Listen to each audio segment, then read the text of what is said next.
Assalamualaikum warahmatullahi wabarakatuh. Perkenalkan, nama saya Pratiwi Rahmadani dengan NIM 1120142. Saya dari kelas HKID. Video ini guna memenuhi tugas UAS Hukum Pidana.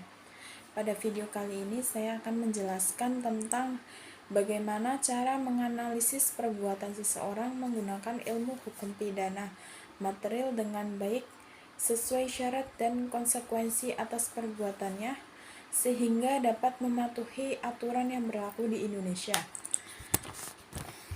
Hukum pidana material adalah hukum pidana yang memuat 1. Aturan-aturan yang menetapkan dan memutuskan perbuatan-perbuatan yang dapat dipidana. Yang kedua, aturan-aturan yang memuat syarat-syarat untuk menentukan pidana. Dan yang ketiga ada ketentuan mengenai pidana, contohnya KUH-PER. Menurut Prof. Muljadno, delik adalah perbuatan pidana. Perbuatan yang dilarang oleh suatu aturan hukum, larangan mana disertai ancaman atau sanksi yang berupa pidana.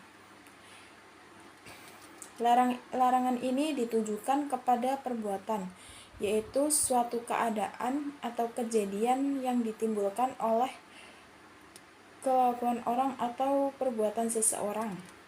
Sedangkan ancaman pidananya ditujukan kepada orang yang menimbulkan kejadian itu. Kemudian dilihat dari dasar penentuan perbuatan pidana, asas legalitas rumusan undang-undang, adanya kesalahan pertanggungjawaban pidana, dan adanya kasualitas. Setelah itu kita lihat dari unsur rumusan tindak pidana dalam undang-undang. Yang pertama, unsur tingkah laku atau perbuatan, meliputi delik berbuat dan tidak berbuat, unsur rangkaian perbuatan, dan unsur tujuan dari perbuatan.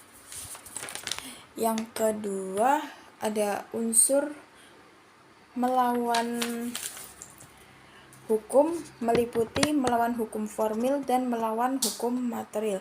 Melawan hukum formil dalam undang-undang secara formil dirumuskan dalam undang-undang. Melawan hukum material dirumuskan atau tidak. Jika melawan hukum, maka dapat dikategorikan tindak pidana. Sekian dari saya. Wassalamualaikum warahmatullahi wabarakatuh.